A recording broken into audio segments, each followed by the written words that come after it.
Pitchers and catchers have reported. Rumors still continue to swirl around Starling Marte and whether he will remain with the New York Mets. Mike Puma and Pat Ragazzo give us updates on the Mets next on MetCast.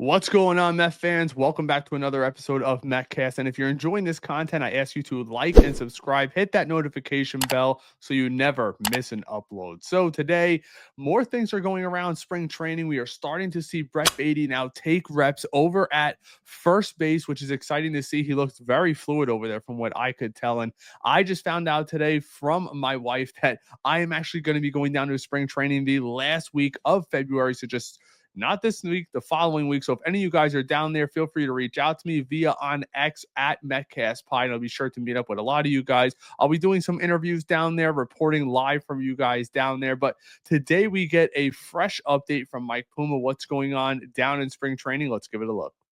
Mike Puma here to talk Mets Day 5 spring training, Port St. Lucie, Florida. More and more position players trickling in as the first full squad workout nears on Monday. Most notably, how exciting is that? The first full squad workout. Jeff McNeil, Starling Marte. We're seeing today Brandon Nimmo's been working out here all winter. He resides in the area. Spoke to the media for the first time this spring. Said his left foot is at 91% running.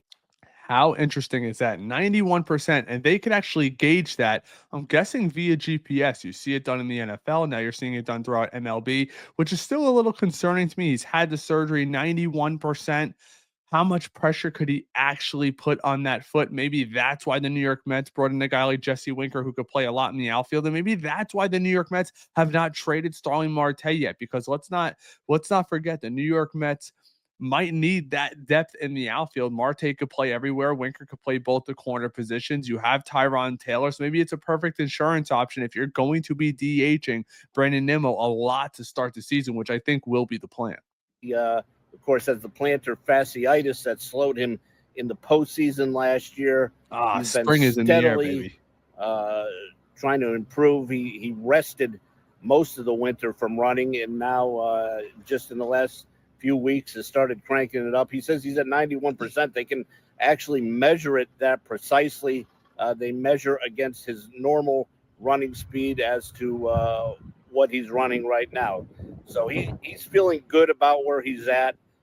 He'll take his normal spring training approach to what he's been doing the last few seasons, which is to sit out the first 7 to 10 games of the exhibition season, just because of the wear and tear of the season. Right. And he wants to be on the field when the games count. And he's done a good job staying healthy in recent years. On the field, Tyler McGill threw live batting practice today. He got taken deep by Brett Baty, who hit. I was going to say, I watched Brett Baty hit an absolute tank off of McGill today. Check this out. Pole. Boom. Baty looked pretty happy about that. McGill, not so much as you can. That was what we call absolute no-doubter. And you love to see it from Brett Baty. I know people are saying, well, what about McGill? I want to see Brett Baty succeed. Guys, I put it like this. Whether or not Brett Baty makes the team or does not make the team, he could regain a lot of, by having a strong spring, he could regain a lot of that value that he lost last year, hitting off major league pitching. I actually think he's going to get a ton of play at third base, second base, and first base this spring. And you might even see him a little bit in left field. It's good to have that depth, because if you don't trade him and you end up keeping him and he starts the year in AAA, you have the depth. You get an injury at one of the corner outfield, maybe you bring him up. You get an injury to Vientos or McNeil or Alonso, maybe he's one of those guys you bring up and it makes you feel confident. And if you don't, maybe he could regain some of that, nostalgia that he kind of lost over the last couple of years as a top first round pick, and regain it and regain that value potentially in the trade market. You can imagine, but he gave him a fist bump. McGill gave Baty a fist bump afterward. A little bit of a scary moment. Jett Williams Yes. got drilled in the right wrist by Blade Tidwell on Yeah. another field during live batting practice. I seen that. I don't know if they're gonna show it here, but it looked bad, and I'm like, unbelievable. Jett Williams had surgery just last year on his wrist, and then he gets drilled in the arm right away, and you see him scurry away. I'm like, oh, just brutal to see. Williams says the wrist is okay. It's wrapped. Says he doesn't need X-rays. Said, "quote all good." So Go get the X-rays, Jett. This is the major leagues. I want him 100%. When I see your arm and your wrist all wrapped, you just had surgery on. Just it's scary, very scary. Maybe the Mets dodged a major injury to a top prospect. Again. That's it in Port St. Lucie. For more, log on to nypost.com. And that's what we had from Mike Puma. I mean, a lot of good things to see. A lot of the young guys getting work all over the place. I'm excited to see Jett in the outfield. I want to see more Brett Baty at second and at first base because we know the future of third base is pretty much Mark Vientos is to be had. Now, I want to get to the second part of what I wanted to get into. Pat Ragazzo just released another report over at SI, and I wanted to break it down a little bit with you guys. Let's give it a look.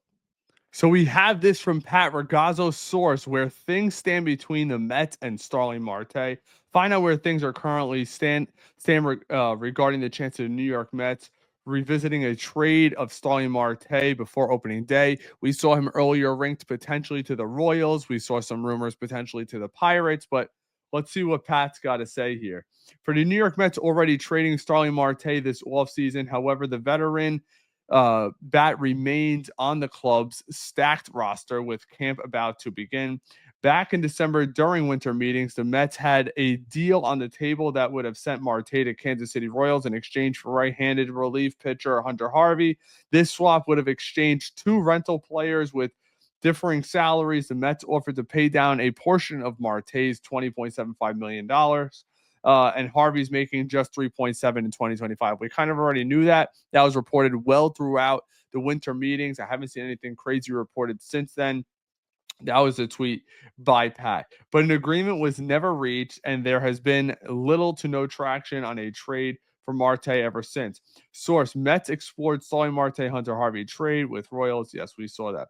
With mandatory workouts set to begin on Monday, February 17th in Port St. Lucie, Florida, Marte's situation hasn't changed much.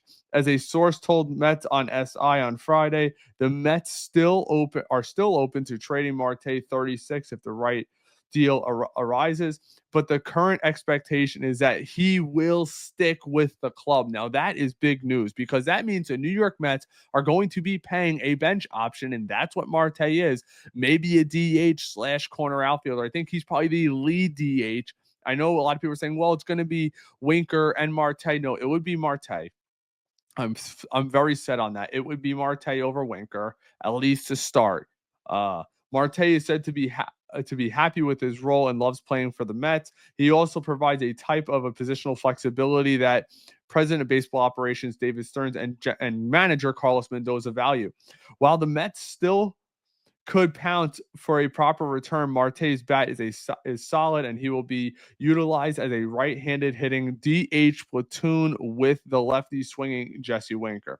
Both sluggers, I don't know if I would call Winker a slugger, are serving as outfield depth alongside Tyrone Taylor. Brandon Nimmo, Jose Siri, and Juan Soto could make up the starting outfield alignment from left to right on most days, which we already know that. I actually think that maybe Marte will get a few starts in left field. Maybe he gets a sub in center field. I think we could absolutely see that potentially this year. Remember, Marte is a natural center fielder. Jeff McNeil could also play left field, and keep in mind, Nimmo's coming back from plantar fasciitis, which means it may make sense to DH him on certain days early in the year, which opens up the left-handed McNeil, Marte, Winker. As rival executives suggested over the weekend, a swap of Marte for Padres lefty reliever Wandy Peralta makes sense, but the Padres head baseball man AJ Preller want to win. We saw that they signed Nick Pivetta over the last couple of days, which means they don't want to sell off talent. the Mets would have to pay down a significant portion of Marte's deal to move him as well.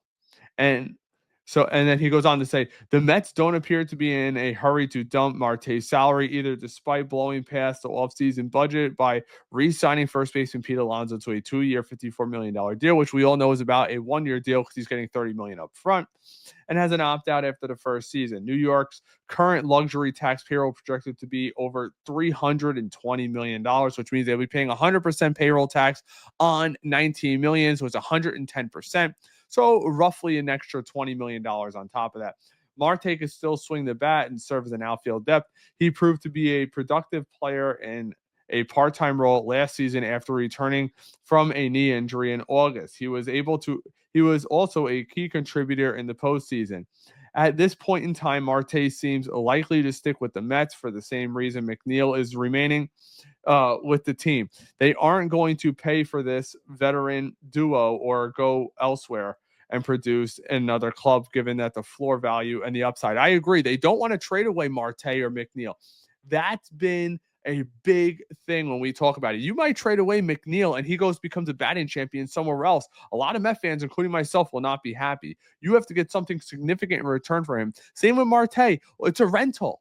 At the end of the day, he's off of the payroll after this. And guys, I will be sure to link that article below if you want to support Pat. Give it a click, read it on yourself. If I missed anything or misinterpreted, you guys want to let me know down in the comments. But I think it's very smart for the New York Mets to keep Marte unless they get a significant piece back. Even if they're paying down his salary, look at what a Max Scherzer got. Look what a Justin Verlander got. Now, he's not a pitcher, but the Mets paid down their contracts and they got multiple top 100 prospects out of all of that. And that's where I think the Mets are going to be going. Again, I'm happy that Brett Baty is playing first base, second base. He looks actually pretty nimble at first base. I'm excited to see Acuna, see how he looks at third base. Alvarez looks like Alvarez behind the plate, very strong back there. And I want to see how Baty's bat and Acuna's bat play out throughout spring training. Again, I'll be down there in just 2 weeks. So if you're going to be down there or you want me to cover a specific topic or keep my eye on a specific player, I'll be down there a lot. I'll be down there early and I'll be checking everything out. So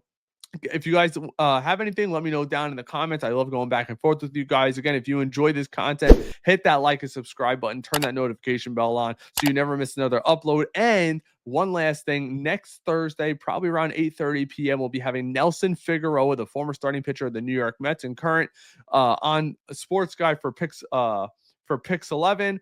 On Thursday night, live answering your questions, comments, and concerns. He'll be answering the questions over from YouTube. So be sure to subscribe over at YouTube. And as Met content continues to come in, we'll be sure to bring it to you. Until next time, take care.